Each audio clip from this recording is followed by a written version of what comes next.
What's going on YouTube? It's your boy John B. Come back to you guys with a brand new haircut tutorial.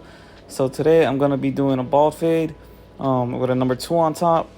This is my boy right here, one of my best friends since I was a kid. So first we're just gonna start off using my 50 cal clippers.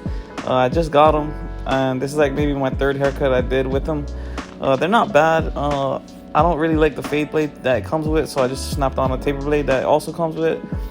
And yeah, I'm using the fade blade in this video, but I snapped on the taper blade today and I liked it more. It's not really the best with removing bulk, but for fading it's not bad. So next step, I'm gonna be using my Babyliss trimmers. They are 0 gap, and I'm gonna be making my first guideline around the head, and just try to keep it even as much as possible. He kind of wants it like a mid-high bald fade, not really like, not too like low, not too high. He likes it real. He likes it real like mid-high level. So just gonna bald everything out, and yeah, he does have a tattooed head, so you won't really see too much of the fade, but it'll all look good at the end.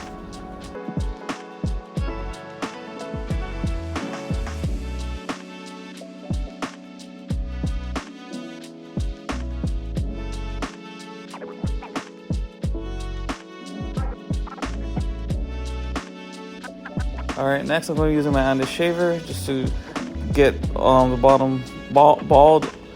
I like using the shavers just because it comes with like a charging stand. I don't have to keep plugging it in, but to me most shavers are the same, but this one gets really close. So I've been using it for a long time, and I usually get a new one every 6 to 8 months just because you want a new razor head, so it's not as dull. Just go around the head.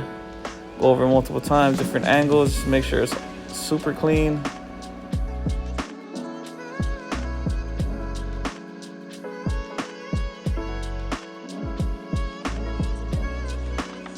So next we're going to be starting our next guideline.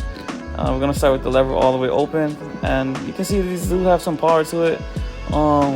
It's got about an 8-hour runtime. I don't know how true that is because I usually charge my clippers when I'm not using them, so that's not really anything I have to worry about. Next, I'm gonna go with the lever closed, and I'm gonna tap at that bottom line until it disappears a little bit. And I'm gonna open the lever the higher you go, but do not pass that guideline that you just made. So we're just gonna stay under that and play with the lever and use your corners to blend that little line out. Next, I'm gonna be using number 1 guard, and I'm gonna go all the way open and go about a thumb's width, just like I did with the no guard. Next, you're gonna start with the lever all the way open, and you're gonna start blending downwards. Don't go past the guideline you made with the 1.5, so just stay below that. And like I said, play with your lever again, and that line should come out pretty easily. This is one of my best friends, like I said, so I've been cutting his hair for over 10 years, so it's like second nature to me. I know what he wants. And if the half guard doesn't take that out, I use my no guard and lever all the way open, and I just pick out the spots with the corners. Like I said, this is some touch-up work right here. Alright, so we're gonna blend it into the top. We're gonna use your flat tooth comb, and you're just gonna hold it at a 90-degree angle, and then you're gonna keep his head shape straight up. He doesn't really like it too high, like I said, so we're gonna stay at a 90-degree angle and clip over comb the rest. And then I'm gonna be doing the same exact steps here, but I'm gonna be using a little more clip over comb once we get to head to the top. And I'll get back to you guys once we start the lineup.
all y'all.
All right, let's start this lineup. I'll start off line up his vertical bars, and then I'm gonna start from the middle. I work my way to the sides, consistently combing his hair down. That's an important tip that barbers should know. Just keep combing his hair down. That way, like after you're done lining it up, the more the extra straight hairs that you didn't get to cut, you keep going over it just so you can cut all of it. Like I said, I start from the middle and I work my way to the side and then the other side.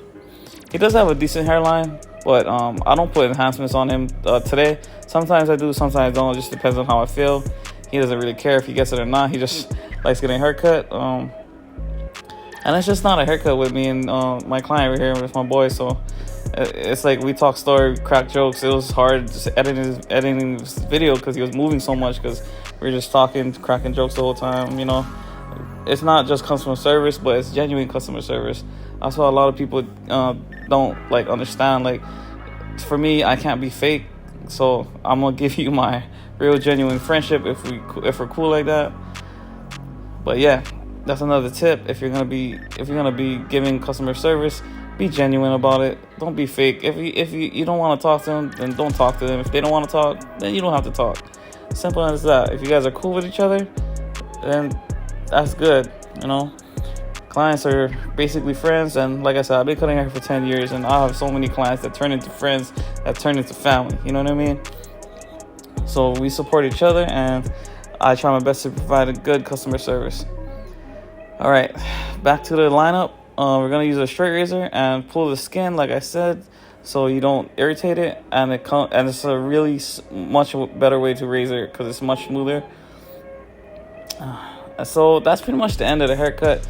Stay tuned if you want to see the final product. And thank you guys so much for supporting and watching. Drop a like if you haven't yet. And it's your boy John B. Thank you guys so much. And I'm out.